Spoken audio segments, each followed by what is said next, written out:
Welcome to Bebop Talks Cancer. My name is Ayal Schechter, and Bebop Talks Cancer is a podcast about cancer. We hold no specific topic, and our goal is to talk with patients, caregivers, survivors, artists, doctors, friends, everyone in between, strangers who know nothing about cancer. It really doesn't matter because cancer affects everyone's life. And if you don't have a cancer story, you're either not looking around enough or give it a little time. That's the bitch of cancer. And so today we are blessed to have my good friend, Julianna Ferrone. And Julianna is a cervical cancer patient, survivor. Those words are always super interesting, and we'll definitely get into that. It's like to say you have a history of being an advocate is like you're also still doing it and will probably continue. An advocate for prevention and early detection. And I met Julianna through Instagram DMs and of seeing that she was at the Capitol and doing a thing, and I was like, oh, that's so cool. How did you? Who are you? And so I will let you introduce yourself better because I feel like even though we know each other and know each other in like this cancer bebop world, like there's so much more that Yeah. and that's what I think is cool about doing this podcast, like even with people I know. So Yeah. welcome to Bebop Talks Cancer. I know this is like a Thank long you. time coming, should have probably been done, Yes. but please introduce yourself and like tell us, everyone listening, about who you are, where you're from. I think age is an interestingly important thing here, and a little bit about your cancer story. Sure. Well, hi. Thanks for having me on, y'all. I'm super excited. Super excited. Um, yeah. Before we get into any of this advocacy stuff, let's just chat. So, yes. So my name is Julianna Ferrone. I'm 31 years old. I am a two-time recurrent metastatic cervical cancer survivor. But besides that, I'm also third generation Italian American immigrant, and I'm very proud of my Italian American heritage.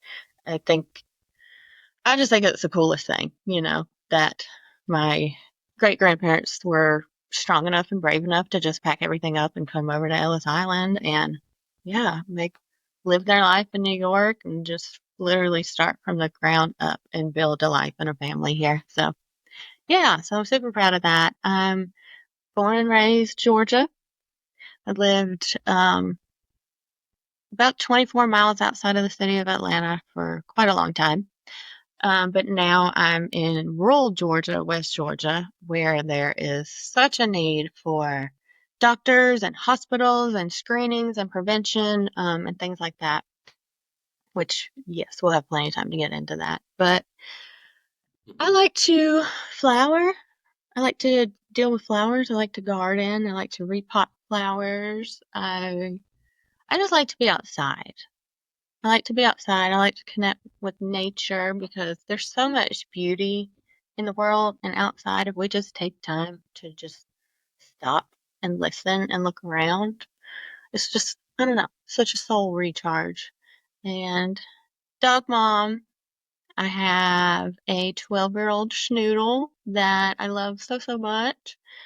She's a rescue. She was literally found running in the streets, and I decided she didn't need to be running in the streets. Yeah, love animals. I don't know, all that fun stuff. So, That's awesome. I like. yeah, I didn't know you were say a third generation Italian immigrant. American. Hmm. So yeah, well, like yeah. I guess that it's like, is that the way to say it? I know this is so off topic, but like Italian American uh immigrant, or like is it Yeah. like yeah. Okay, cool. I like didn't I don't know why I like blanked on what that like wording is, but yeah, um, that's what they call it, third generation. Depending on who came and all that stuff. Because my mhm, grandparents were born in New York, and my dad was born in Pennsylvania, but my great grandparents, they were born in Italy and yeah, immigrated over in the late 1800s they made wow, it to Ellis Island. That's, where the boat dropped people off. And yeah, yeah, so I think it's the amazing, coolest thing ever because, my mom, obviously American, my dad, they're all American, but just, Italian heritage. But my mom is German. So I have German blood on my mom's side. So I feel like I'm a very interesting mix. yeah. No, I'm the same way. Like my mom would always say, like our heritage is like anything that ends with "in," so like Russian, Ukrainian, Oh, like okay. if it ends, so Any you and can't. all. Uh, yeah, pretty much. So tell us about like if I just ask you like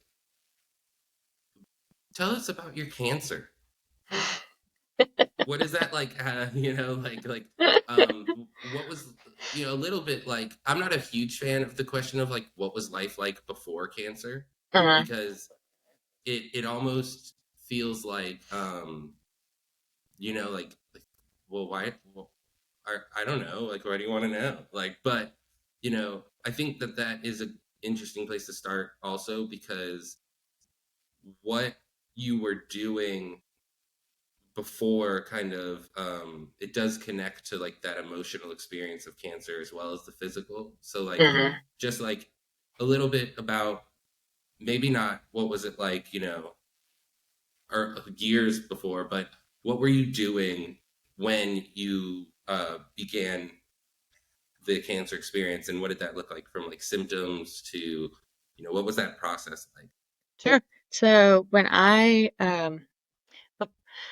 let me start that over. I tend to think of my life in two sections, before cancer and after cancer. And before cancer it's totally different. That was a totally different person. That is 1,000% not the person that I am today in Hmm. any sense of that. Before my cancer diagnosis, I was married. I lived in Alabama. I had three dogs. I was the working woman, full-time job doing IT and, excuse me, I was doing full-time IT. I was working, I was married at the time. I thought I was, doing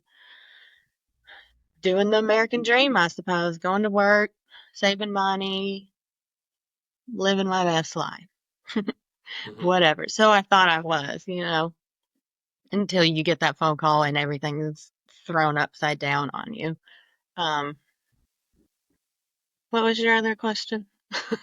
Blanked, I'm Well just sorry. like no that's perfect I mean like when you were diagnosed Uh-huh. is kind of like um it, there's always a little bit of a story before Yeah, receiving the diagnosis yeah. so what was that process like for you.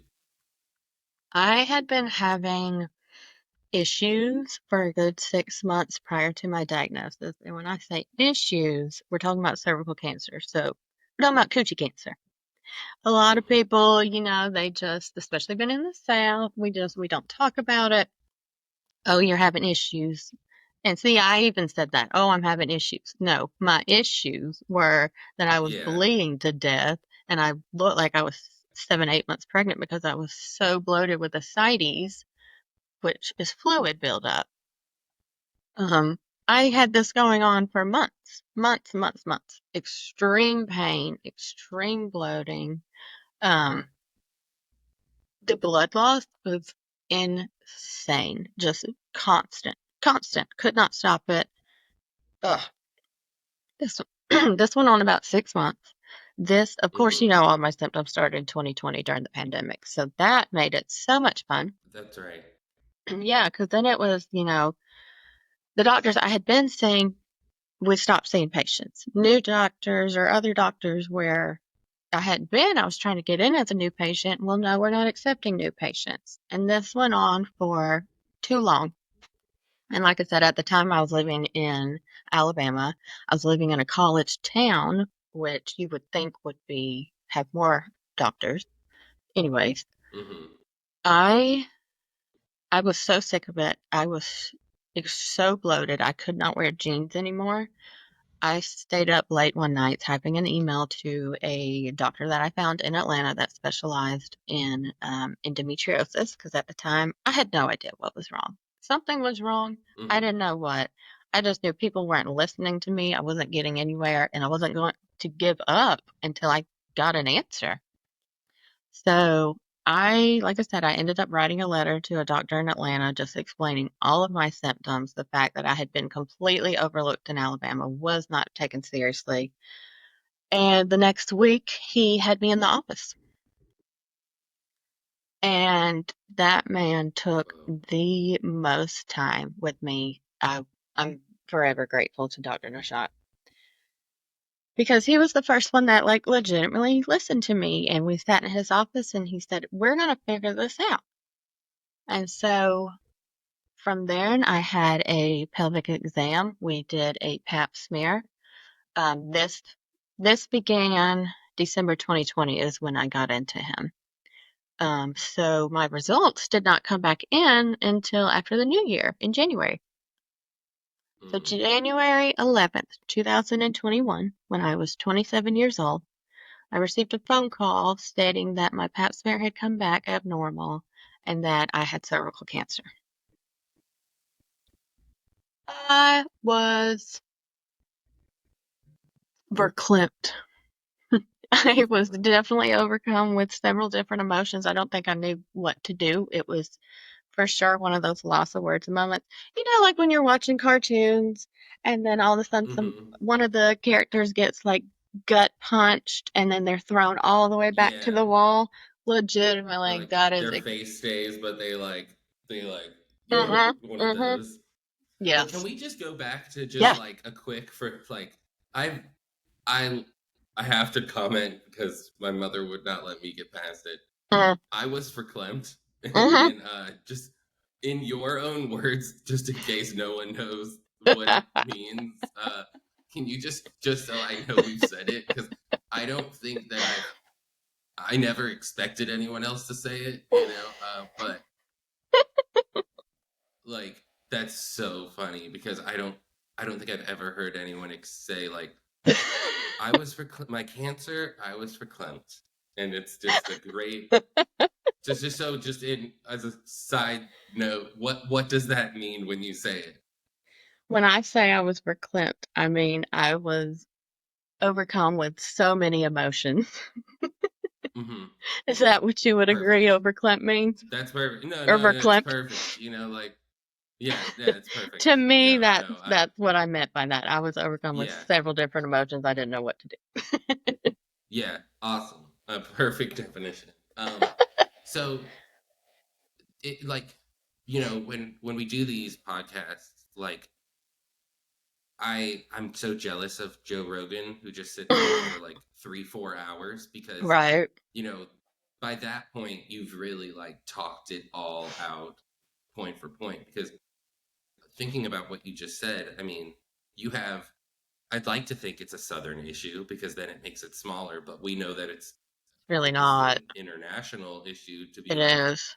oh, I just having some issues, like I Mm-hmm. had a tumor coming out of the side of my groin, and I just went to doctors, and they were like, you just need some steroids, it'll go away, and like Right. had we done one scan, Uh-huh. we would have found it stage not 4, Exactly. like, Exactly. and but this idea, and I mean, because there's so many avenues that you can. I'm I'm somebody who wants to always give the benefit of the doubt Mhm. in this medical world because I think that there's both the fear of like I don't think doctors are afraid to tell patients that you have a disease. I think that's actually in the job description, Right. but I I do think that as a society we don't want to. we don't want to hear that. What can we do just to not have that be real? Mm-hmm. And because I think I've told you about that one doctor who I saw that I hated. Like it was like the worst doctor experience. Like as I Mm-hmm. right when I walked in, she goes, "I think you got cancer," and like we didn't even do What? anything. And I was like, and it was before like I didn't know it was before everything, and like she was the only one who was right. But I it was like your Good bedside manner is grief. terrible. Yeah. I know, but she was right. Like I can only be so mad once I realized like, oh, she was correct. Like, um, but so do you feel like as maybe as a woman you were overlooked Mm. as a youth you were overlooked all of the above as a like you're 27. You have time to worry about these little like body issues. You need to be a wife and an earner and like do you feel like it's just sort of all the above and probably much more? Yeah, 1,000%. I definitely think my age played a part in it because who thinks a 27-year-old has stage 3 cancer? I mean, Right.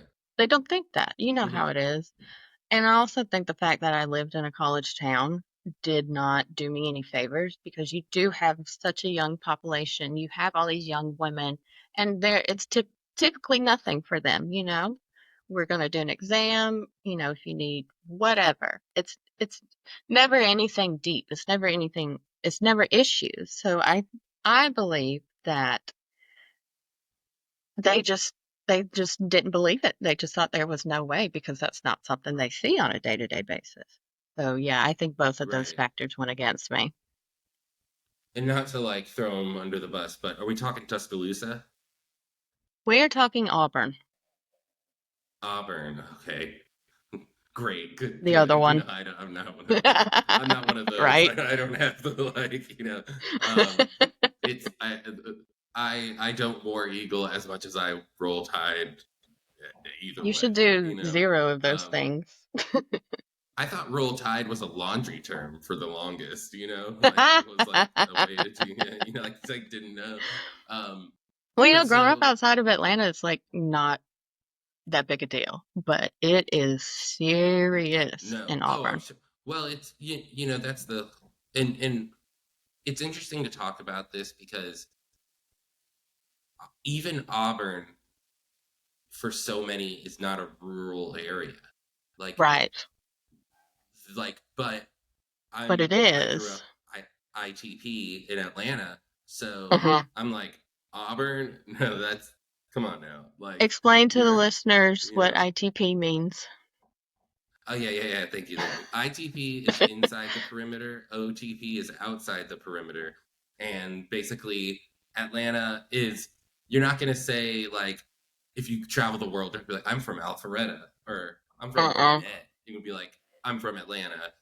Atlanta, the city has 500,000 people. Atlanta, the idea is like over 10 million. So You're it's so and right. people from Auburn will be like it's kind of near it's like they'll use it as a marker like it's about 3 hours from Atlanta Yeah. like Yeah. it's Yeah. like you know um but it's so interesting so I'm so much is running through my mind about what would be most important to the listeners but I feel like what you just talked about can go in so many directions because we really look at this from being young Hmm. and you and I have talked about that like I'm not a huge fan of the qualifier that being young because I feel like when adults I mean we're freaking paying rents and bills and things but like older people let's call them over 40s sorry over 80s no like older Yeah. people like I think that cancer like no matter what age knocks you down to being a child because Yeah. you lose control you're out You of do. control now and You do. um the but I guess my biggest thing is, when not just women, but people in general, they know their bodies. You know when something's wrong, and you know when mhm, you're not getting an answer. you got to keep going. You just have to keep going. You have to keep advocating for yourself because nobody else is going to do it for you. Right. I'm on my fourth And yeah, oncologist, you know? I'd love, yeah, let's get into that in a little, but if there's banging to anyone listening, I'm sorry. There's, of course, ske- we scheduled this. The apartment complex did not know about our schedule, and they decided to do construction. So one thing I was thinking about is like, I think I wish it wasn't like coochie cancer. Hmm. That's a funny way to say it, but Yeah. you know, vaginal, like, this is the part of anatomy that I definitely don't have a lot of experience in, but certainly didn't study much. Hmm. But also, this is the part of cancer that, like, how is this the taboo part of cancer? Like, I don't in know. some ways, like, why are we talking so much about, like, oh, I feel young, or I'm like this, like, Hmm. did we just totally skip over in so many ways? Like, um, you were saying so much blood was coming out of your vagina. I'm guessing is the, Hmm. like, Yeah. even me, I feel so silly. Like, I don't know the terminology of the process. And if you, I mean, I'm sure you know better than most. Would you mind giving us the vocabulary breakdown of, what was happening in where in your body? So, like I said, I had If it's cervical okay. Yeah. cancer. Yeah. So, cervical cancer is cancer of the cervix, which your cervix is located, just inside the vagina. Um,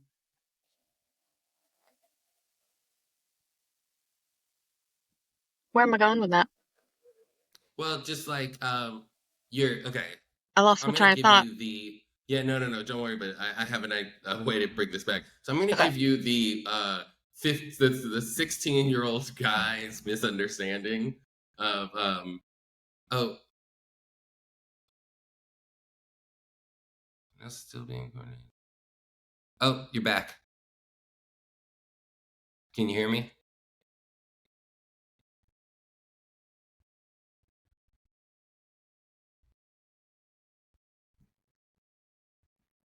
Can you hear me? Can you hear me? I can't hear you. Don't worry. Yeah, not worried. We will. They'll never know.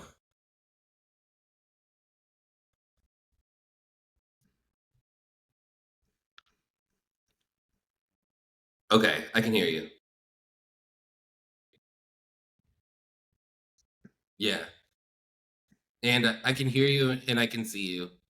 Even if it's glitchy, it's gonna come out okay, because that's why we wait. It's doing like, basically, when it's filming us, it's lowering to the lowest possible needed amount of, like, work, but it's keeping it, and then when it uploads, it's gonna upload at the highest.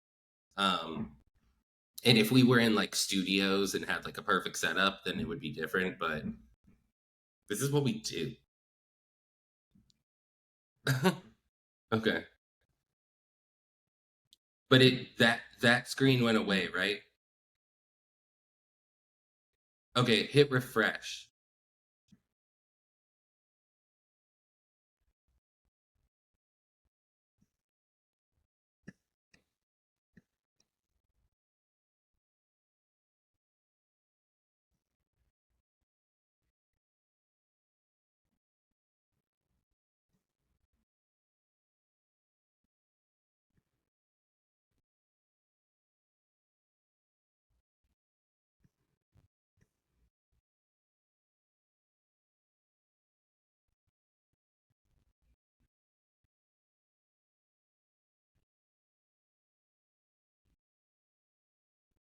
And we're back.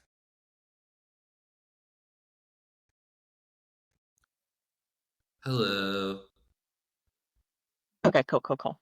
No, you don't. Okay, I think It's I we're figured out good. where I want It's to go with recording. the Yeah. cervix stuff. Okay. I have let me zoom it back to, um So, okay, because Mhm.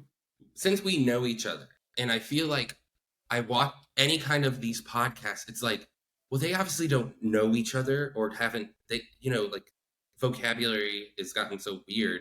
But like, okay, as the having the mind of a 17-year-old, I hope I'm that mature boy brain.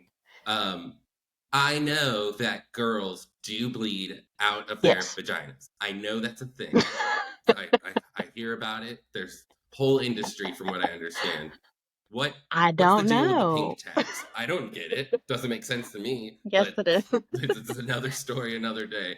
It's the same thing, right? I'm just like, but okay, but this This is is different. different.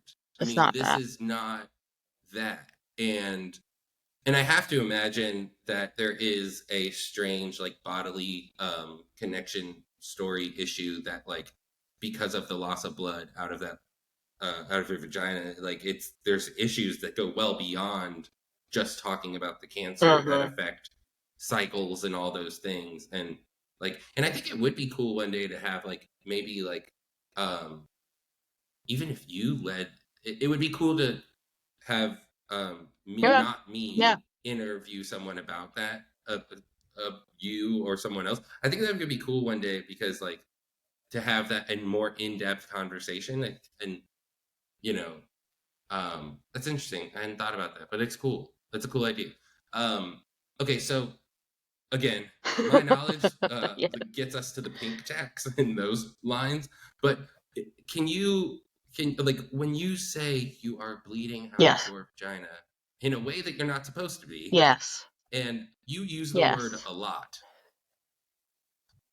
tell us about this fun experience you're describing. So, We're women just have all their periods typically, normally, once a month in mm-hmm, between 3 to 7 days. That's how long it's supposed to last, right? For me, that was not the case. I would be constantly bleeding for a good 3 weeks at a time. So much so that I had to throw away shorts. I had to throw away sheets. I mean, it was just insane. Could not get it to stop for like 3 weeks at a time. 3 weeks at a time. you said 3 months, Hmm. 3 weeks at a time. But That for how about long six did that months. go for? Yeah. So by the time I was finally diagnosed, it was stage 3. Yeah. Um, and so one specific story, and maybe put a trigger warning on some of this. I don't know.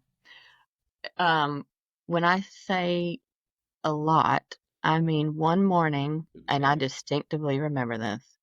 One morning I got out of bed and I put my feet on the floor and blood come running down my legs.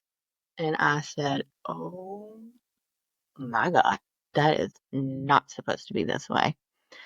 And that's probably honestly what prompted my letter um, to that doctor.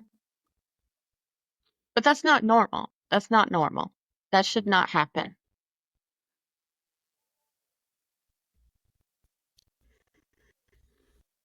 Yeah. I mean, Very. it's frustrating, like to hear that you a line that my mom said to me that changed my experience with cancer was Mm, the hmm. squeaky wheel gets fixed first. And I, you don't realize, like, you hear that term, like, you have to advocate for yourself, but you sort of don't realize, like, almost how true that's going to be. It's Like, exhausting it's, too, it's especially tough. when you don't feel well and you don't know what's wrong. And then you have a doctor that's completely written you off and told you, Hmm. oh, you know what? You should take birth control. Let's not even do an exam. We're just going to give you birth control. It's disheartening. And it does, Isn't that's that like like the the, general yeah, like, fallback. hmm like, isn't that the fucked part? Yeah, like, and it's so messed up how Mhm. we're not going to do a Right. scan. I know it takes 20 minutes. I know it's sitting right there in that room.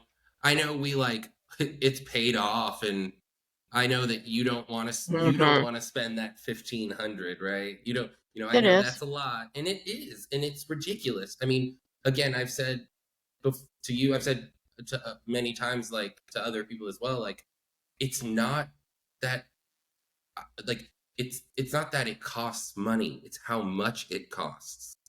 And if that is deterring doctors from just being like, why don't we just Right. Right. find out? Like then that is a major issue because I I would mean much one rather scan, pay the it's one $1,500 scan for the can scan give you all the versus the answers. $500,000 that was billed to my insurance for chemo. I also have Yeah. my And radiation oncologist uh was my age and never once gave me a physical exam because she was my age. That's not okay. Yep, mm, not okay. that is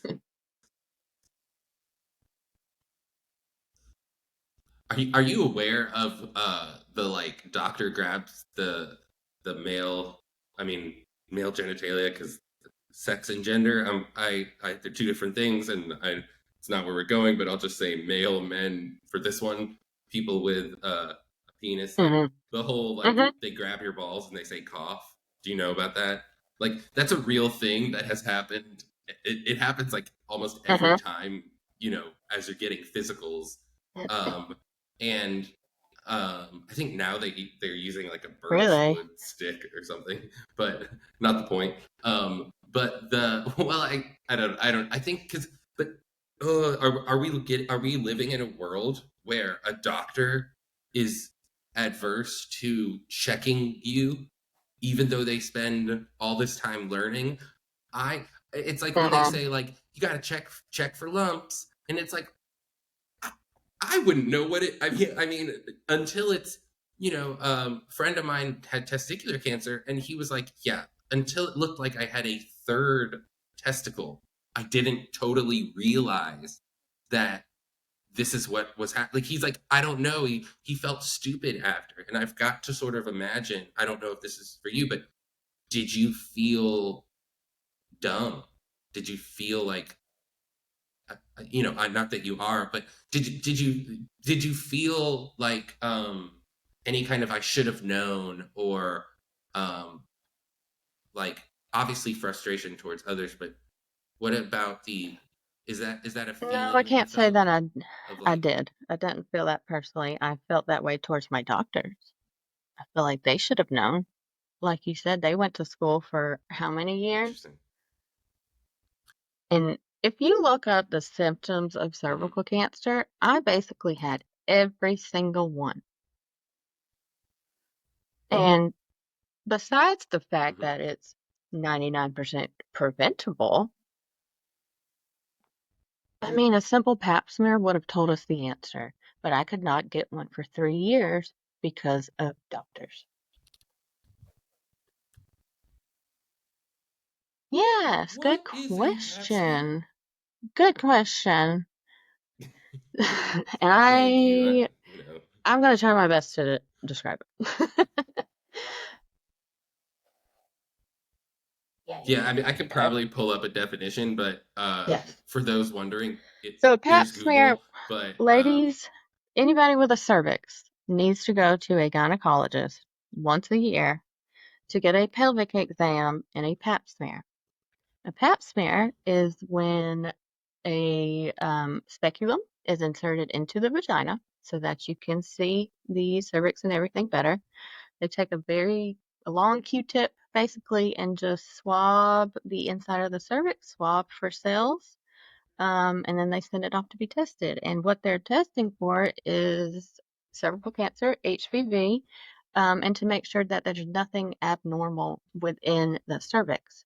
Because if cervical cancer, really any HPV, any cancer, let's just back that up, any cancer, you find it early, the better your odds are. And I mean, we have these. Mhm. Go ahead. And well, Mm-mm, I sorry, I didn't mean to interrupt you at all. I realized now you were going to go into, but before we go mm-hmm, into mm-hmm.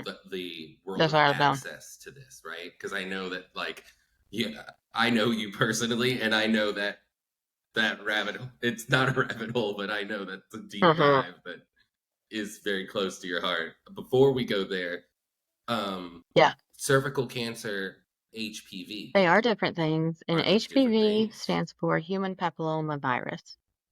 So, majority of people will contract this in their lifetime. I mean, it's a Okay. sexually transmitted disease. Everybody has sex.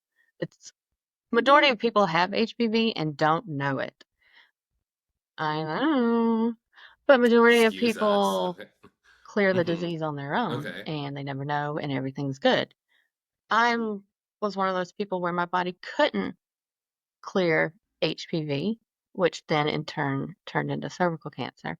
And let me just say this, HPV does not just affect the cervix. HPV can cause head and neck cancer, Hmm. can cause oral. The picture on the I don't internet understand is a that. woman looking at her elbow. Like she's got stuff on her, types of warts on her elbow, and it says Could this be. is I'm not a doctor. I don't HPV know. also. So I know, right? okay, well, what are we doing? No, no, so go on. I'm sorry, but you were saying sorry. I shouldn't have been. I have. It's gonna be a problem It's because like okay. I'll interrupt you, but I wouldn't. So no, you the Yeah, HPV so causes HB. You were several saying. I'm different sorry. head and neck, throat, oral, cervical we know, vaginal, vulva, anal cancer. This is many different things caused by HPV, which is why you should get the vaccine. HPV vaccine. What would you read? Oh damn. Nothing, nothing. I just the vaccine. Like I just it's so Hmm. wild that we live in a time where like you should get vaccinated for essentially massive amounts of Hmm. bacteria that are just gonna run through your body, and they're not like it's not a maybe. Like like you learn like there's like I'm reading it right now so that we have some because if I understand what you're saying, HPV is the Oh like yeah, absolutely. origin story of cervical cancer. Like before you have Yep, cervical cancer, yep, it yep. starts as And HPV. Is that and so is HPV a stage one or is HPV a just right. Yes, HPV there's and then it several different. becomes and if It this gets is deep. It gets beyond deep. like I don't So like HPV realize does not mean yeah you have yeah cancer. There's several different strains of the HPV virus, and some of those strains are, hmm I guess, known to cause more cervical cancer cases than other ones. Cervical cancer is like 95% caused by HPV. And I know vaccines are a sore subject in the really world these days, but I truly believe in that one. I mean, it is the only cancer not prevention here. vaccine that's available. I don't see why anybody wouldn't do it. What do you mean it's There's the only no other cancer vaccine that prevents vaccine that's available? against any diseases or anything that might cause cancer. And since we know cervical cancer is caused, yeah, Or right, like right, yeah. directly Because there's cause no cancer, vaccine to you're prevent saying. you against, Because you having can get sick lymphoma, just to yeah. but if we know HPV is what causes cervical cancer, if we can prevent people from even getting that virus, then Hmm. those cancer numbers will drop. And maybe we can save more lives. Right.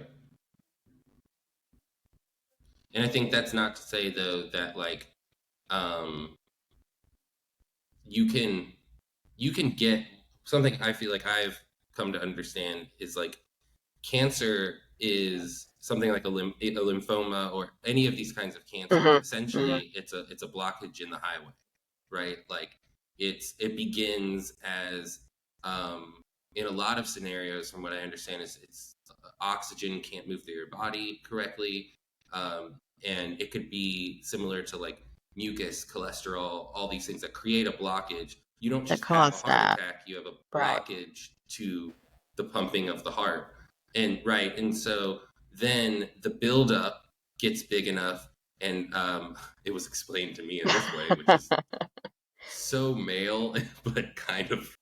I mean, it's like an army that's setting up a fort. They're set now, so then they're gonna go make another fort, and that's That's a metastatic good as it analogy. spreads. So I think to like, and that's the thing.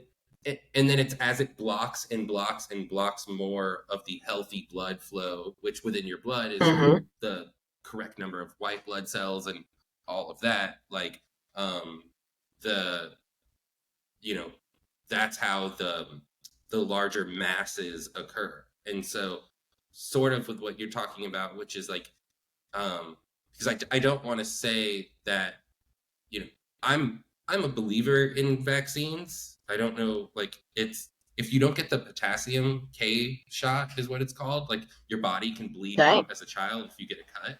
People don't like Mm. that's because it clots your blood Yeah. as a baby. It's like that's a good one.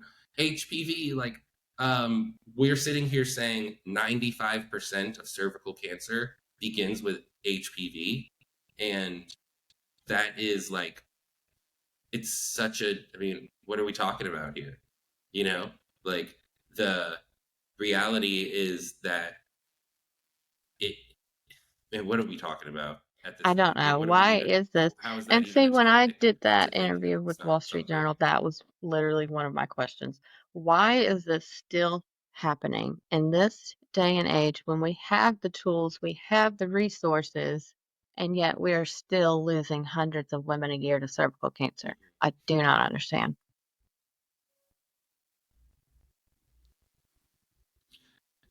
You know, I I want to make sure it is the right kind of cancer to say that.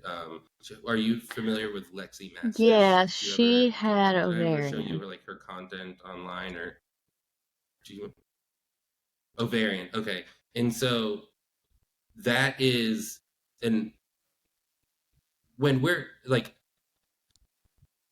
I know it's such an anatomy conversation, but that is the loss of like I don't Hmm. want to admit that I have knowledge I don't, and it's almost scary to me to say that like oh cervical cancer, Hmm. ovarian cancer, it's the same thing, right? You know, like what other Yes. cancers? You mean down there cancer? Like like how much of that plays? You know, because like that's my own ignorance, but like I have the privilege of being ignorant with that in some ways. But like as far as being a woman or someone with these, however we're saying it Hmm. today, like someone with this anatomy, like how I don't have a good word, not strange, Hmm. but like ovarian, cervical, like we're not talking about a Yeah. large space of the a massive area, but we're talking about very different. So was that part of the process of this like identification of because like you're Hmm. saying, like you're bleeding out, and to kind of like Hmm. bring it back a little bit, you're bleeding out of your vagina at Hmm. a rate and at times that you're not supposed to, and on Hmm. top of that, you're getting incredibly Hmm. bloated. You have no answers. There are no you're getting nothing from the doctors in your area. You're having to, I imagine, Hmm. drive 3+ hours to Atlanta to get in. So like do you know being that there's it sounds like there's so Yeah. many types of cancers that can affect that area, and unless I'm confused, because losing Lexi from the community and She was helping out with Bebop stuff very early on. Um, how oh, it's like a tough question to put the words together for. Like, how difficult is it, maybe as a woman, to get that identification of what it is, because it's all happening in such an area, because cervical cancer, ovarian cancer, like, what is the, I don't know if the best thing to talk, I don't know. Let's run it. Like, what is the experience of it being there for you as a woman? And then, I don't know, I mean, I'm kind of like losing the question a little bit, because I don't I just know talk. enough about, but this experience of Mm. yeah, like this experience of having cervical cancer. There's ovarian cancer. But it's not like Yeah, vagina cancer. it's the That's reproductive not what we're organs talking. It's within not a woman's body. like, So the ovaries are located up.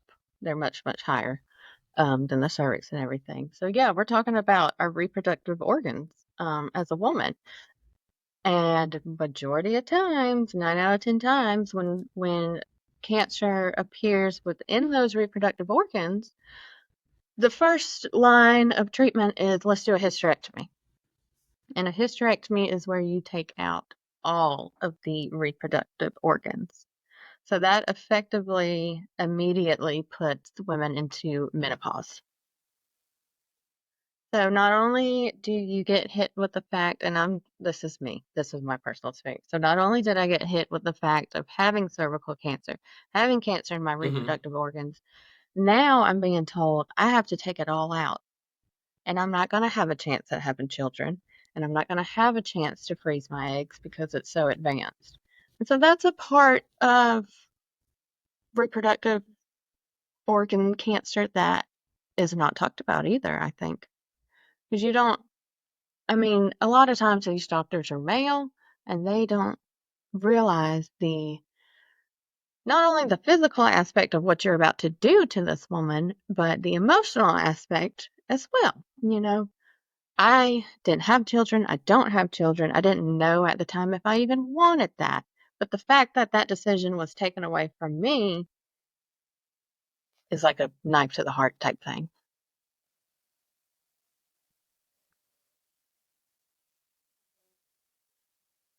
Is it that, not on the having children, but like today, and I mean, I feel like the best way to Yeah. have the conversation with you is to be able to jump around. We're in a lot of these interviews I've seen, we're running through a story forward. Tell us your story, and let's touch on things as we get to, Mm-hmm. like, Mm-hmm. Mm-hmm. experience, strength, hope, and big fan of experience, strength, and hope, by the way. But like, the being Mm-hmm. that, like what you said, it was taken away from you. Do you feel that it is so almost ridiculous that, like what you Mm-hmm. said, like, you couldn't freeze your eggs because it was too late? Had you had access, and maybe even access is the wrong word, because I mean, Correct. there is access. It was 4 hours away, but there was access. But the Mm-hmm. fact that access isn't being brought to you, like, it isn't something that lives in our culture to say, like, Yeah. that's where I get my pap smear. Like, but like, that is so, because I don't want to just comment Mm-hmm. and talk about necessarily the That could be fertility another issue, podcast. because I think that is a deeper level. Yeah, yeah, and I feel like that is, that's so much on Mm-hmm. the experience of being able to have children. And Mm-hmm. like, I'm a guy, I can tell you that I didn't grow up in a, like, hyper traditional value world, and therefore, like, I'm do I want children? I mean, kids are Mm-hmm. awesome. Kids are expensive, and I'm a little bit of a kid myself. And like, would I be a great dad? Definitely. Would I be a great For sure. uncle? Of course. Like, but but as you know, as a guy, like I don't think about that as like Right. when a hysterectomy and a Oh, vasectomy totally. from what we're talking about, those are two different things, because of there's an emotional um toll that, you know, and I think the way to tie it back to cancer is that Mm-hmm. holy fuck, like I've Mm-hmm. got cancer, Right. like isn't that enough? Like isn't that enough? Like I've got cancer, like how many other things do I now have? And well, we didn't talk about this. Mm-hmm. When you told me I had cancer, we didn't talk about this. We didn't talk about my can't have children. We didn't talk about like, you know, you told us earlier you were bleeding Mm-hmm. so badly that you stood up and bled out onto the floor. And I just wanted to be recognized that that also partners with I had to then drive 3.5 Yep. hours to Yep. get care. I mean, what was the time frame Like with from that? when the bleeding got really bad until driving. When that like incident happened, yeah, like It was a until couple you, weeks. It was a like couple weeks because when that had to when do that that. and that happened, that was like the final straw. Like, okay, something's got to give. Now I'm going to explore options out of Hmm. state. And so, yeah, that was in like a 3 week period of time. And like I said, I wrote him that email and I was in the next week. So should have called him all along, but that's either, you know. Amazing. Um, so Uh-huh. a pap smear tells you if you have what if and what kind and if so what kind of bacteria you have in there, and that In the I'm sorry, in cervix. there in your vagina. It's like what am I doing? In there, yes, in the cervix, and the but that the but Hmm. HPV Hmm. is preventable through the vaccine. But even when you do the pap smear, if it's done regularly and early enough, then the what like I imagine the percentage chance of having cervical cancer Not goes necessarily. down greatly, or Yes, not goes yes. down, but So is that detected earlier. the the earlier detected it is, then yes, the numbers and the stats are better. Being recurrent metastatic, and I should have never looked this up, but Google, actually, I think it popped up in an article that I was in. The writer added stats, and I was like, oh, how about that? Hell yeah. So the 5 year statistics for Oof. recurrent metastatic cervical cancer patient is 15%. 15% chance that after 5 years, that person will still be here. I was diagnosed 4 years ago, and less than a year after my diagnosis, that's when I had my recurrence. Now, going back to pap smears and the importance of them, my mother had a bad pap and was diagnosed with stage 1 cervical cancer. Now, this was almost 20 years ago. A bad A pap pap, meaning it came back a with bad HPV pap. and abnormal cells. So when that happens, if you get a report where you have abnormal Okay, cells, okay, then you get to have some more procedures. That's a lot. That's a lot. Colposcopy, a cone procedure where they take a hole puncher, not exactly a hole puncher, but they punch a piece of your cervix out, take a big little chunk of it out to go and test it, and you're awake with no pain medicine at all. Could, could you imagine that? why? I don't know. That's the way it is. That's the way it's been. Why? Yeah, that's why I'm so mad and No, I want no, change to no. I happen don't. because exactly. No.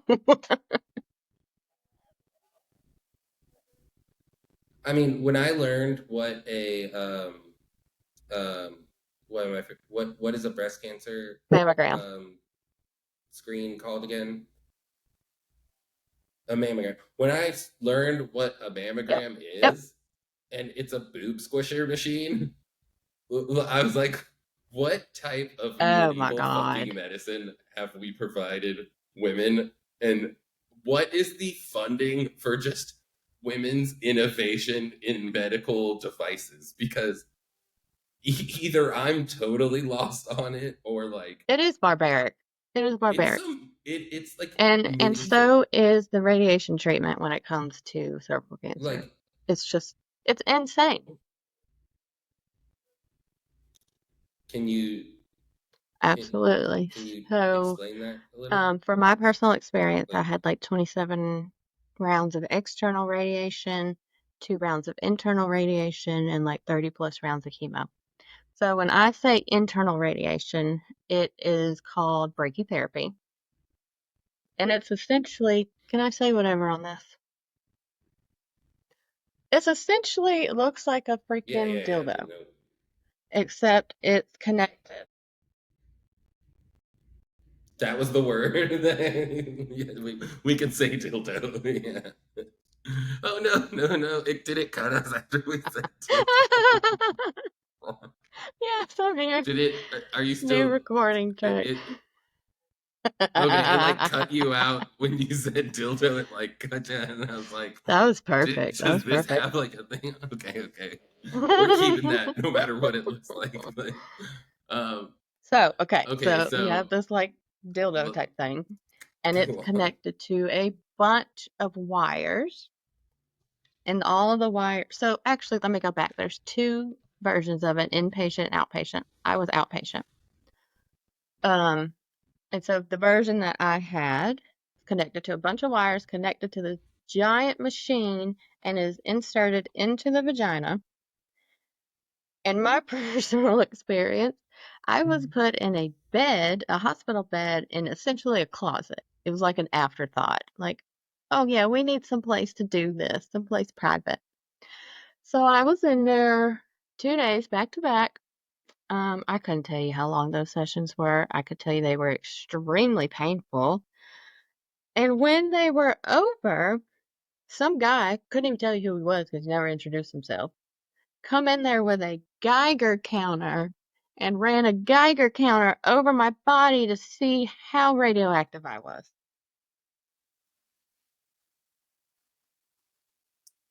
Wait a minute, wait a minute. A Geiger counter? What, what is a They were used Geiger a lot counter? in Chernobyl. And you, yes, I'm not kidding. I'm Holy not kidding. fuck. It's like the words we don't think are gonna come up in this podcast, like Chernobyl. At first No, we we're at talked about Chernobyl. cancer, then holy, oh my god, a, a Geiger count. That's one Yep, of the ones where yep, they're like yep. To see how much radiation is in radio. the air. Yes, except they ran that over my body. My body. Um, the Mhm. the dildo of radiation, is it putting some kind of Nope, liquid into it's you, or is radiation. it like It's a I mean, what is it? you know how the yeah, it's radiating. It's Instead of having the radiating. external radiation where you're laying on the table and this giant thing goes around you and cooks you, no, you're getting cooked from the inside. So the idea is it's targeted radiation. So the idea is, okay, let's put it right into the cervix where the bad cells are, and that'll kill it. Except I didn't need it, and it did a whole lot more harm than good.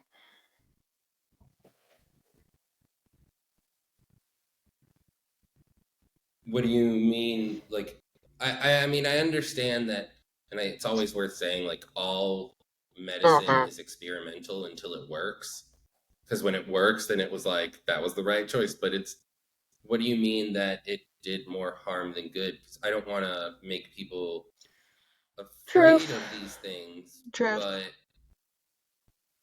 what was the, well, but what was the scenario at which um, it didn't work the way I got the hope cooked. was?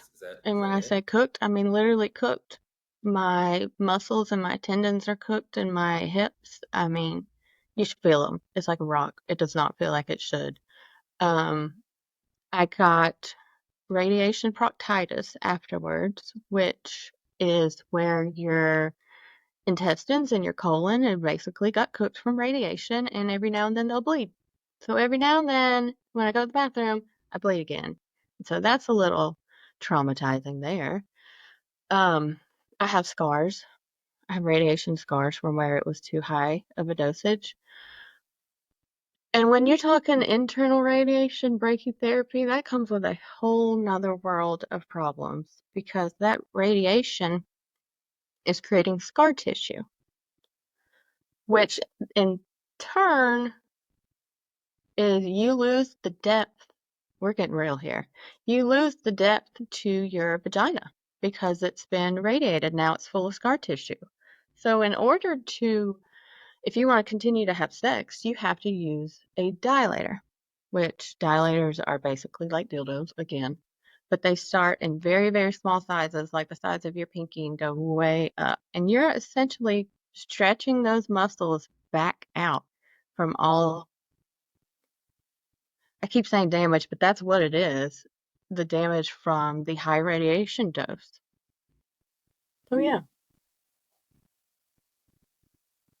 I mean, as you're talking, like, I don't know, I was like Please fucking tell right them there to for my get their mom and my exams. sister. Like, we can't. Yeah, no, I mean, I'm sure they're on it. Like, I know they're not. Like, I promise you, but and this like, is what I tell women all the time, I promise you those 5 minutes of discomfort of having that swab up your vagina is a million times better than all the hours and all the shit that I went through.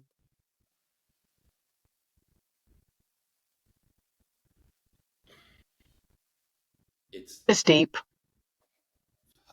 I mean, yeah, no. I mean, I wanna Mhm, ask you about things more personal. Not that I just said the word more personal, but what the fuck? That's not what I. It's not what I meant. It's not what I meant. I want to ask things mhm, about on the personal, emotional side of like, like mhm. the term poster child and like being almost Yeah, talking about it. You become a little bit of a martyr, like as in you're willing to take because you've had this experience and you're like fucking don't yeah. not get checked, like, Mhm, and that has led you to advocacy. And I think that that is really important to talk about because obviously we're interviewing you. But I think that it has become very evident that this conversation is like, this yeah. is what we really need to be talking about in, and not just Right. in depth Continuing. once, Mhm, but consistently. Like, I don't know that there will ever, like that's what I hear about the whole cancer. What's it like? mhm. The cure for cancer. It's like Right. it doesn't work like that. It has been found out. Like it doesn't work that way. So it's not the cure. And certainly, if we live in a world where vaccines are being argued, you think the Right. cure for cancer is going to be taken well. But we need to be talking Yeah, about this yeah. consistently. And, so before we go on, because I'm in a little shock myself, just at and I want to say I appreciate the level of detail because that's the goal with Bebop, and I can only do that if people like yourself Mhm. use that vocabulary, use those words, describe that, and I'm just this has been really eye Good. opening I'm for glad. me, and like I'm just like I'm just sitting here Yeah. in like what the fuck world, like because we're talking about you go from literally like Mhm. I'm 27, and like just to like reiterate before we Yeah. go on to like the advocacy thing, and like obviously like Oh, we yeah. could go on with this for a long time, but I've learned that the editing Yeah. process is too crazy, and you and I will talk more. But like like in the future, one day, Okay, we're gonna cool. just do this for long term. And like, um, but the the Yep. you're 27, Yep. Yep. married, three dogs. Don't want to get into details of relationships and things, and like, but Yep. you're working. Like, Right? she's trying to have it all, you know, like But that's what I thought I but was like good, doing, you because like know? I that's can't you just have you just have it. You don't have to like have it all. You have it all because you can have it. Like, but that's, Mhm. and it's also the world of being a woman, you know, like that's, you know, like men aren't said like he's trying to have it all. No, that's not a thing, you know, like women are the ones we put that to. And at 27, and I mean, I think about like this this couldn't have been on the radar at No, all, no, you know, like no. But I tell you what, when I did get the diagnosis, it made sense. It made sense that that was what was happening. And I've said this a couple times, but I weirdly felt relief. Like, oh my God, now I know. Like, okay, now we know what it is. Yeah, now we I had can this do the same something thing. about it.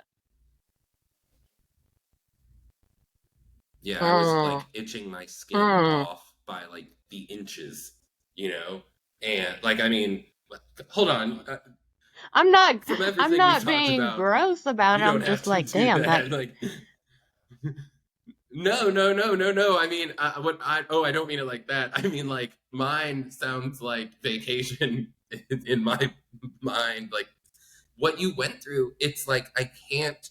I'm just like sitting here thinking to myself, like I'm trying to process the detail.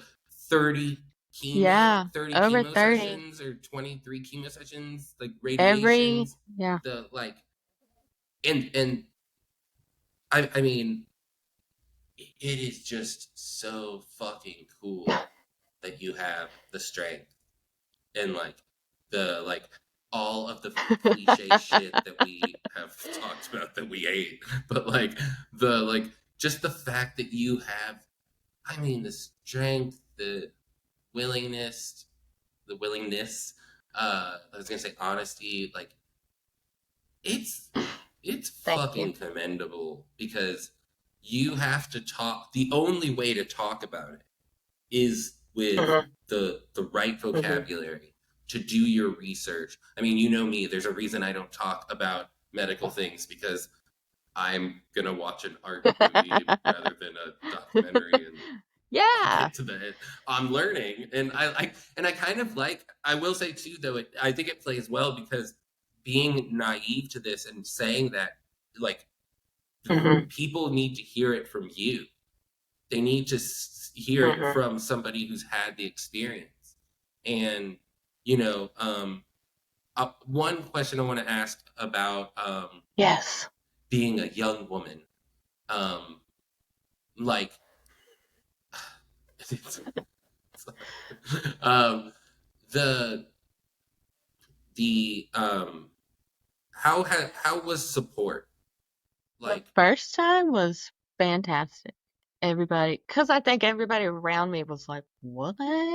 You know, what the hell? Mhm, Um, what the hell? the The, hell, yeah, bless your exactly. heart. Um, so yeah, I had a friend created a Facebook group, and that was really, like where we did our updates. They started a meal train for me. Um, I had a lot of support, I had my best friend Leslie packed my freezer full to make sure I didn't have to worry about anything. My mother-in-law cleaned my house for me. I had a lot of support that first time. Not so much the second time, which is odd because that's when I needed it the most. But I don't know. I can't explain it. It just wasn't the same. Because do you think maybe like you were the cancer girl? Like it was identity Maybe at it that was point, it was like a bless your heart type thing. It was like, oh, she's and not going that through it that again. was, but Damn, bless her heart. yeah, That type thing. Not like, oh, damn, you're going through it yeah. again. What can I do? Because the first time I had chemo for 1 month. 1 month straight. That was it. Second time, I had chemo every 21 days for 2 years. That's when I need food. Oh yeah, but do Mhm, you because I know how I feel about this, but do you I I'll say for myself first, like I don't blame I people. don't blame her. I think that because the reason I don't blame people is because Mhm, I don't think we know any better. I don't think our society is structured in that way, and it might not be cancer, but right, certainly right. everybody got some shit going on. Mhm, And you know, that being said, though, like outside of because I think the answer you gave mhm, was to direct yeah, support, like people around you. Talk about um, like in almost like outside support. So the hospital, did they provide you? Did were there services? And then I think this actually like is a good transition into uh, the advocacy and the community mhm, you found. Which I can only imagine because I can only guess like which has helped you find purpose in all yes. So, like I said before, I'm on like my third or fourth oncologist. When I started my cancer journey, that first hospital was like, let's do your surgery in and out, peace be with you. Let's find you somewhere closer to home to do treatment. Okay. So I did that.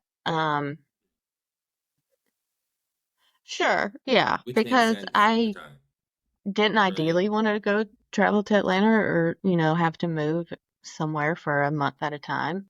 Um, so when they said, "Oh, you could do it closer to home," Hmm. okay, great. Yeah, let's do that. Anyways, that hospital didn't really have didn't really have support. And you know this as well as I do. It's no fun being the youngest person in the chemo chairs, and you have nobody to relate to. And if they had any support, it was for caregivers, wasn't for patients, wasn't for people in treatment. So yeah, that's how That's that hospital interesting. was, which is great. Caregivers need help. They need support. Well, no, no. I mean, I don't want to say just that hospital because you triggered a memory of how there was support Mhm. Mhm. for the family that was very like up there and evident. Yeah, And it's that interesting you say that. that's how that one place was. I hadn't really thought The about that. hospital I'm at now, City Hope, I love them because they have everything. Hmm. That hospital supports you mind, body, soul. There's pastoral care, there's chiropractic. They have the cancer fighter group, and they hold classes every single day. So, like, if you want to learn how to make essential oils, you can. You can go and do these things while your person is, in treatment if you don't want to sit up there for 8 hours, that type of thing. So I love them for that. They do virtual groups, in person, all that kind of stuff. Do you feel like, I mean, as somebody who uh, was like, oh, Yeah.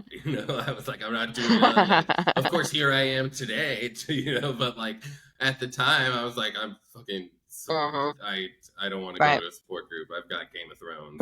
I look back on that, it might not have been the healthiest thought, but do you feel like those made a difference and is something that you would recommend people like whether they want to or not take advantage of whatever Definitely, resources because I don't for think it support could there hurt. are? I don't think there's a negative to it. You either like it or you don't, and if you don't like it, then you don't have to get back on. But I think there is something Mm, healing in meeting with other people going through the same thing you are. And you'd be amazed. I have made friends and befriended yeah. people that you would look at the two of us and think we have nothing in common, but we do. you know? It's, I don't know, one of them things. Right. You know, so to kind of like, I mean, I just think about this conversation in all of the ways in which this Oh, yeah. conversation could go We could on talk for for so hours. long because, you know, when you're talking about, yeah, I mean, but when you're talking about, I feel like, I don't know, Mhm. I'm a little bit saddened by the, just to have a friend who's gone through that, I don't necessarily want to say I like feel sad for you. It is sad Yeah.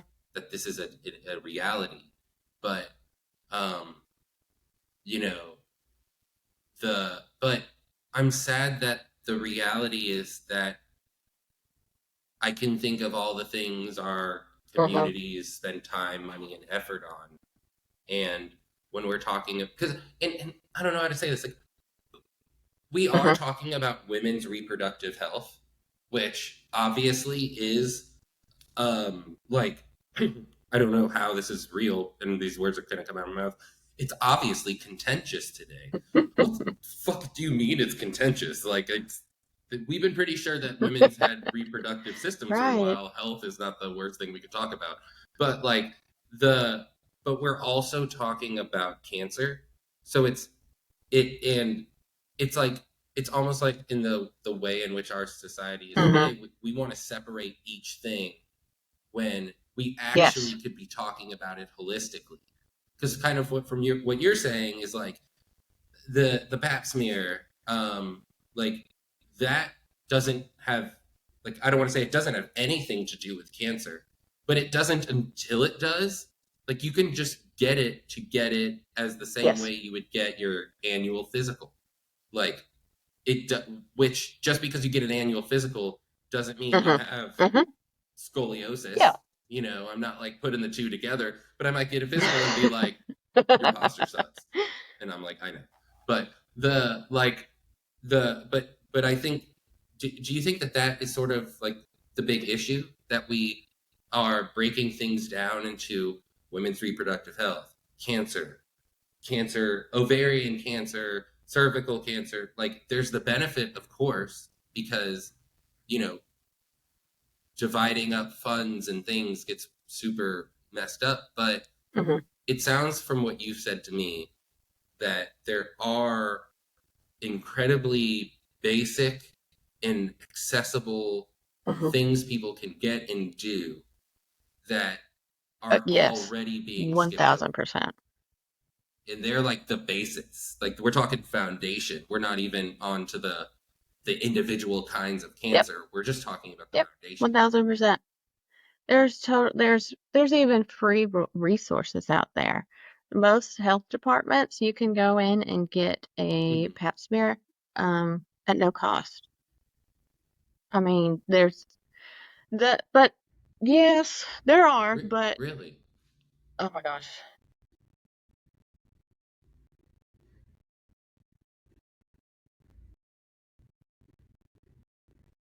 Oh wait, you're muted. I think you might have hit a button on your headphone.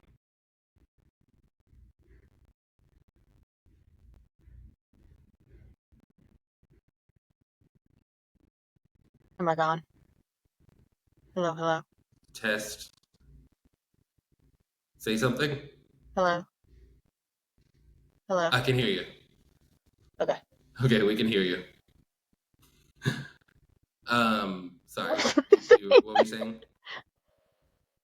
Um, Oh, yes, yes, yes. So, there. yes, Yeah. there's resources out there to aid in the prevention and early detection of cervical cancer, but being in a rural area like I am now, you have issues with access these these resources. You have people who don't have cars, don't have a way to get to these doctors' offices. Forget the fact that your closest doctor is going to be 20, 30 miles away. Right. There's And the the education Yeah. also, Yep, yep, yep, like, yep. to There's learn that this is a thing, and we're not.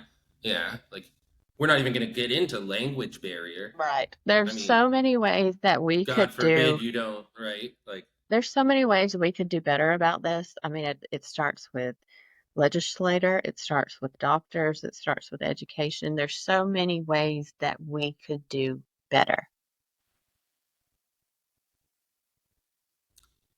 if if I was to say to you, what's the one, like, okay, we can do better, like, what's the one thing we do? I don't want to say first because it's like that's a lot of pressure, but like what's the thing we do? Like, is it the pap smear? Is that the thing to do? Like, I mean that if I had all the funding to do one thing, it's so hard to do that. to provide one thing. Definitely yeah, I'd say the pap smear for sure. Ideally we could get everybody vaccinated, but the pap smear is extremely important in cervical health and, detecting anything. Is the I don't understand. Is the HPV Mhm. vaccine something that is like costs a lot of money or something? Like, No, but the problem is, okay, so the HPV vaccine, you are eligible at the age of 9, starting at the age of 9. A lot of mhm. problems that have been coming up is you have pediatricians who don't want to talk about it because it is a sexually related disease. So they don't even want to talk about the possibility that this child might need it. Besides that fact, you also, But you don't need it for being 9. the Sorry, I got mad for a earliest, second. the earlier you get it, the better your chances are. Plus, if you're 9 years old when you start it, you only have to do 2 shots. It's a series of shots. The older you are, I think you have to have 3 shots. Um, and I'll get into that too. But besides the fact that you have pediatricians not talking to parents about getting vaccinated, you also have them not talking to boys about it and thinking that boys don't need it because it causes cervical cancer. Well, boys have HPV. Boys, you said? Boys, yes, because I'm talking about pediatricians. The boys have Boys HPV. can can get this as well? Yeah, We're saying yeah, yeah. HPV, but which is a bacterial infection and can lead to many other things. Many other cancers, So yes. boys can get it too. I knew that. Absolutely. I knew that we knew, Absolutely. It of causes, I course. mean, women aren't the But only so ones with it. I know, so I did. I definitely knew. I mean, I've heard you talk about it before. It was in one ear, out the other. Mhm, I'm mhm, not even gonna lie, mhm. but you're right. I get it. But And you said so 9-year-olds don't need it, but no. That's what not with the mhm. shot. As I was interrupting you, I'm glad you interrupted me. But the like no. I was interrupting you, so I was like, oh shit, hold on. But no, I mean like the 9-year-olds, like when we're talking about sexual, because you're saying it's Mhm. sexual, that like why do we even have to make it about sex? Why does this have to be about sex? Well, Like, that's how it's is it not transferred, about though. health? Well, it is. It should be. That should be the main idea. This is a health conversation. We're not trying to sexualize children and to make them adults early. We're talking about their overall health. And if a parent can give them, this is my opinion, if a parent can give them a vaccination that is going to protect them later in life from coming across this disease, do it. Hmm. But like I said, you have doctors But like, who won't talk about it. what are we? But why does the kid need to know? What, I don't They understand. don't I have mean, to. like, at 9 years old, I'm really trying to figure out what the Power Rangers are doing this Right. weekend. Like I'm like, like SpongeBob is Plankton ever gonna get him? But like I'm not Well, like you could tell me, you know, I'm I not just it's saying I'm frustrated by I'm that. not saying have the conversation in front of the child, but the doctor definitely needs Hmm. to have the conversation with the parent when we're going over our list Of of course, but vaccines. Yeah. I mean, but what are we? It's so What's frustrating. It's frustrating? so frustrating because you said the Yeah. statistic: 95% of HPV can be, um, uh, what's the word? Prevented by getting the Mhm. vaccine. And what are we talking about? What are we talking about? I'll buy something on Amazon if it's got 90%, like success Exactly. rate. Like what, Exactly. like uh what are we Right. it just Why? I don't it's just understand. so frustrating to keep. So it sounds to me like the question that I asked about the one thing, and I've one more question after this. Uh, the one thing is actually two Yeah. things. It's the Yeah. vaccine and the pap Yeah. smear. If if we're not talking vaccine, if we're talking pap smear, you're talking step two, but also could be imminent step one for some people. So it's got to be a two. From everything you're saying, it has to be a two-part conversation. Yeah. It can't just be left to the vaccine because not everyone will get it, Right. and it can't just be left to the pap smear because were you not like are we saying that we just didn't know there was a vaccine that could have prevented all of this, or now that, and just a side question, when you get a pap Mhm. smear, let's say it's a good pap, like it's negative, um can you then go get the vaccine? Yeah. Absolutely. You should. What are we doing here, You should Juliana? 1,000% get it. What is our world doing? I wish I What is knew. our world And that's doing? what pissed me off. That is what pissed me off and got me started because I'm like, this is a bunch of bullshit. I should not have to be going through this. It is freaking 2021. What are we doing? Why do we not care about our young women? Why are we okay with them dying? Like, no. So, Can I ask, did you have the vaccine? no, I didn't. And let me tell you why. Um, my mother did not want to give it to me. That's okay. That was her personal choices, whatever. And that was when it first came out. She didn't know about it. There wasn't enough information. Doctors weren't telling her about it. And then it just, became one of those things we just forgot about. And then when I got married, I went to the gynecologist and I asked them, can I have the vaccine? Had to have been like 22 at the time, 22, 23. They told me no, that I was too old to receive the vaccine. That is a lie. That is a lie. The American Cancer Society says you can get it until you're like in your 40s. So there was a lot of, I was failed a lot. And like, what are you gonna do? Fucking argue with the doctor? Yeah, I You mean, don't know any better. I should have, but Oh, at, you know, well, yeah, but I mean, like, yeah, I mean, you trust your doctors. You think they know what they're talking about because they're doctors and they've gone to school. Like, if you say I'm too old, okay, well, I guess I am. No, no. it's about time we brought some doctors in here. That would be a fantastic idea. Into Yeah, we need to bring like you, me, get some roundtable going, but at Yeah. least adding a doctor to kind of talk about these, like, because this whole thing of trust. I mean, I interviewed a woman who is a black woman that had breast Mm-hmm. cancer, and we talked. I mean, her experience with trust as a person of color with a doctor, as a woman with a doctor, as I mean, there were so many layers to it, Mm. and it's like it. I mean, how we think we're so futuristic, Yeah. don't we? Yeah. See, Um, your okay, experience so was, you had a mhm. totally different experience, cancer experience than I did. Yeah.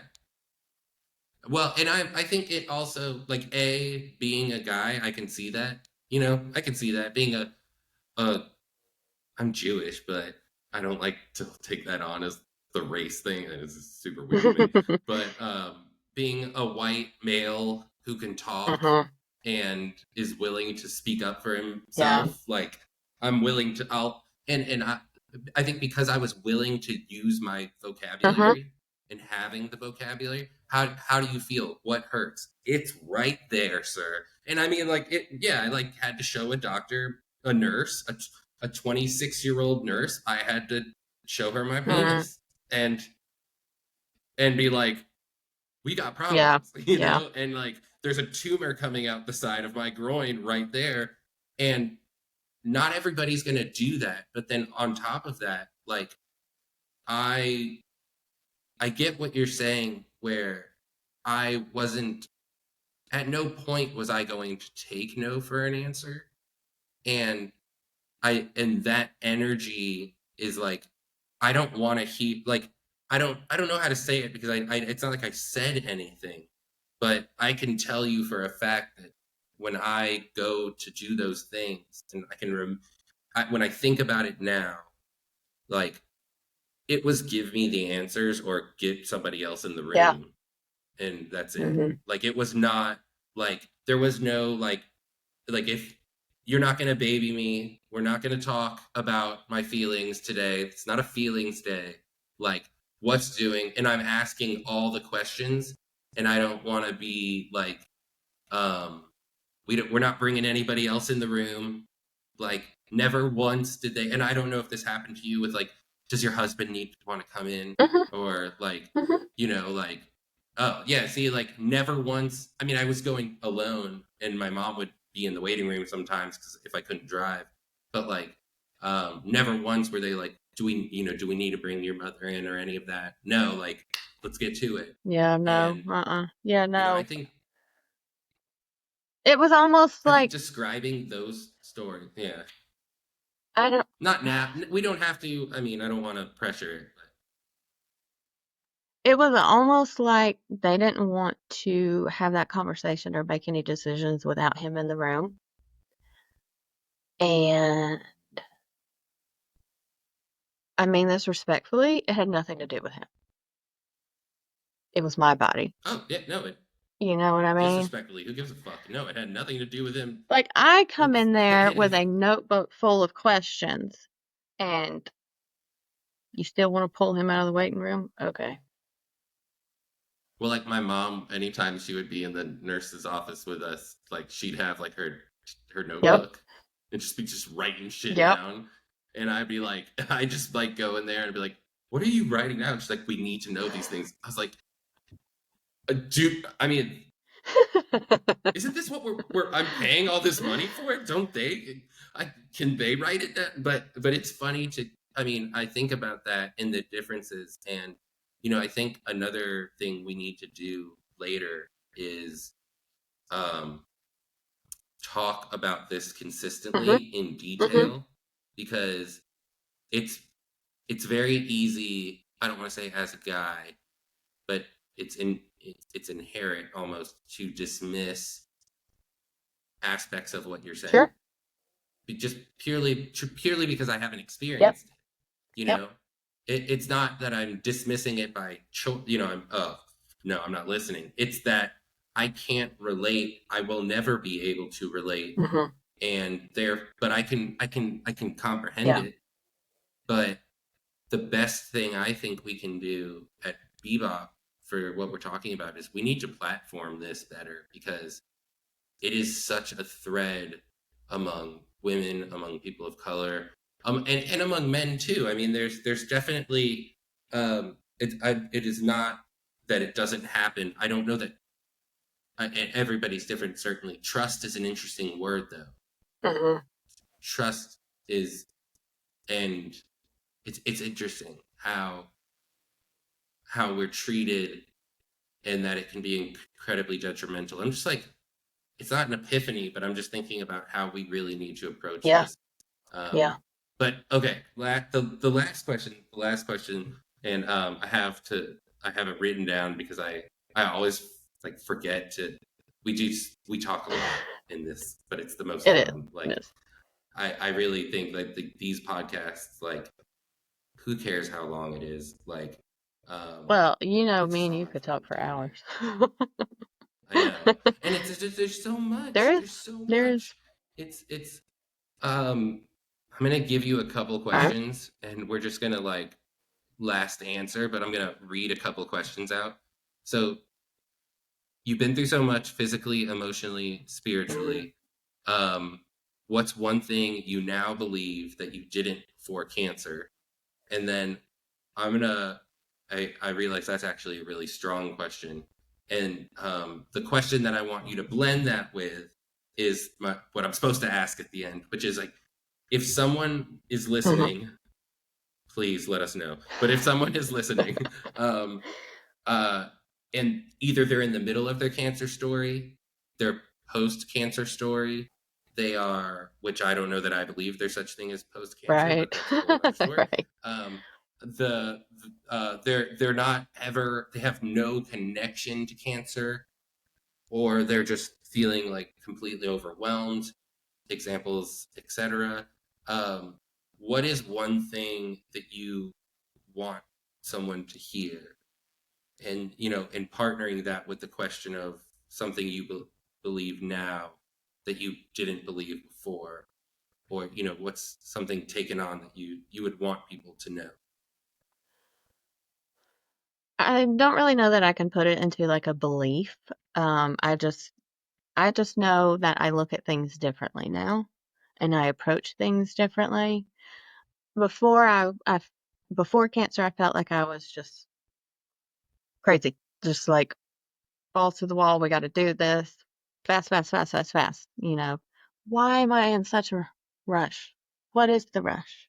You know, I realized life is short and it can change like that, you know? But I like, to, I just kind of take it slow these days. I just roll with the punches. Whatever comes to me. And I have started to accept the things that I cannot change, like the Serenity Prayer says. Um, Oof. yeah, Serenity Prayer hits hard.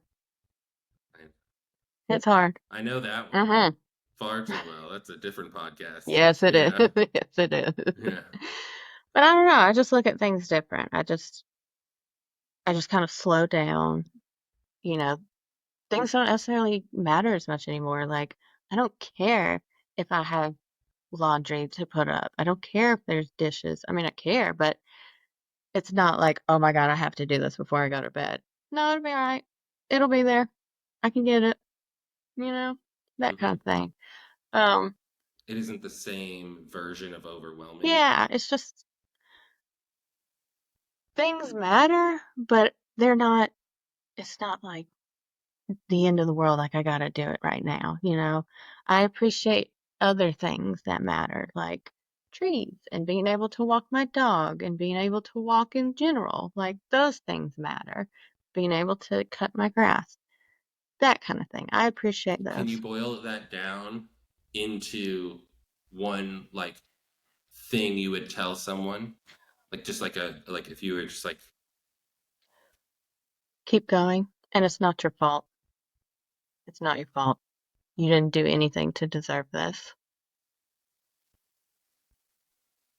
Yeah, keep going. like It that. will be okay, and just find support, find community.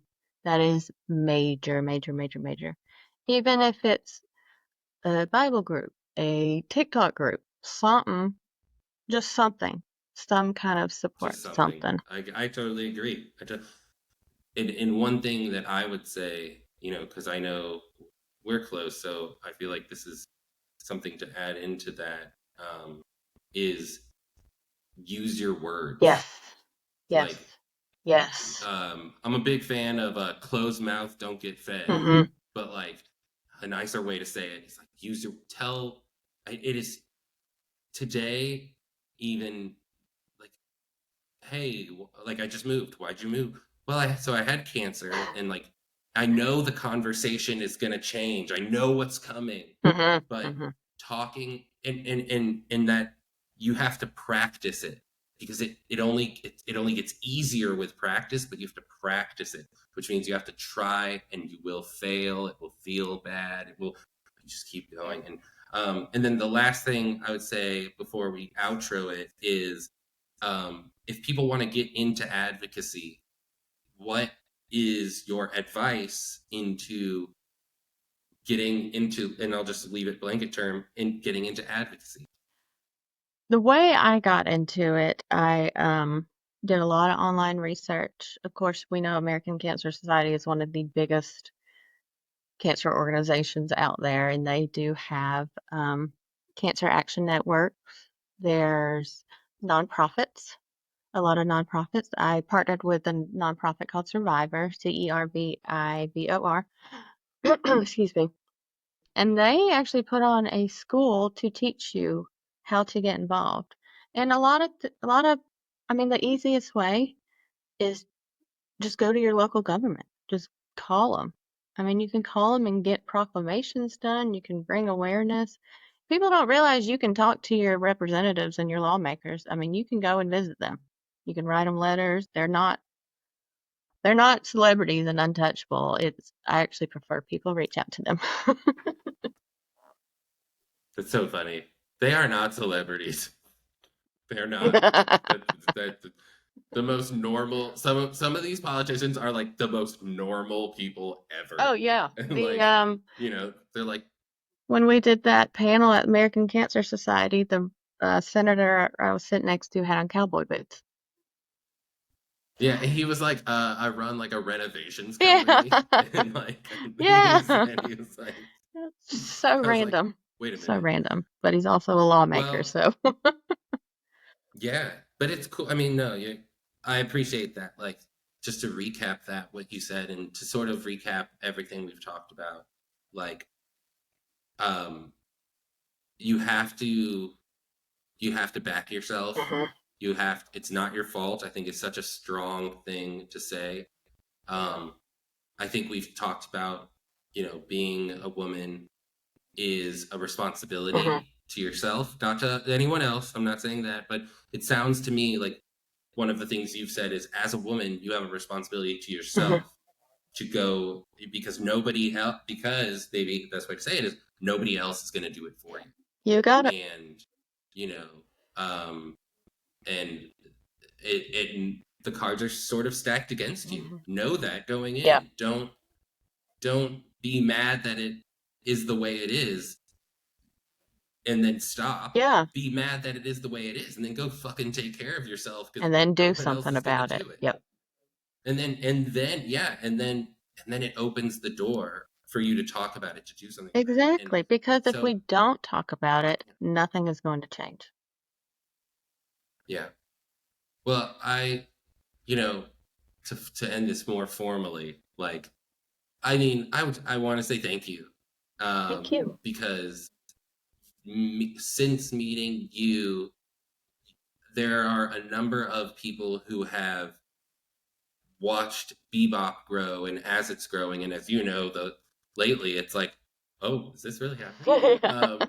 But like, like but it all starts with a reaching out, I'll drive 20 minutes, 30, 40 minutes to be there. Oh, you're doing this thing, let me show up for you. And Yeah. like, that's the main thing, is like, over the phone, over text, over this, over that. Like, we're not in the, like, we are showing up for ourselves at the same time we're showing up for other people. Yeah. And I feel like that's what you've done, not just for me and for Bebop, but that is sort of the core of what you are doing.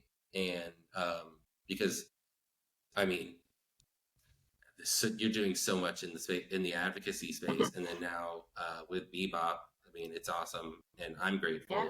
So you can follow her on at something on Instagram. I'm like, because you're not like a brand. I don't know if you're like doing the brand No, thing, no, or like, no. but Thank I you. guess to say, like, if would it be okay to plug your Bebop email Oh as yeah, a yeah, yeah, place to like yeah. get reached directly Yeah, out to you? reach out. So yeah, you say it. I Oh should. gosh.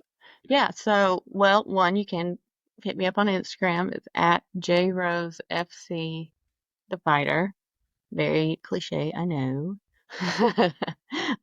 But yeah, I have a Bebop email. You can definitely please send me an email. It's Julianna, Julianna, at bebopfoundation.com. Isn't that Yeah, that's it. Yeah. it? Okay, cool. We just got for the we It's just did the new. whole email thing. We're really futuristic. Yeah. But thank you, and let's for everybody, I know I'm supposed to have this organized outro, but um we'll get there. Oh, she's jumped out again. I think it's still gonna record, but My she'll camera. pop back in a second. There we go. But check us out at bebopfoundation.com for more information on the company. The Bebop Cancer gift shop will be open and running soon at Bebop Cancer Foundation on social media. And then this will be on YouTube, this will be on social media, and it will be on Spotify as Bebop Talks Cancer. So look out for that. And with that, I will say peace. Goodbye. Peace out. Thank you. Thank you so much for doing this. Thanks for having me on.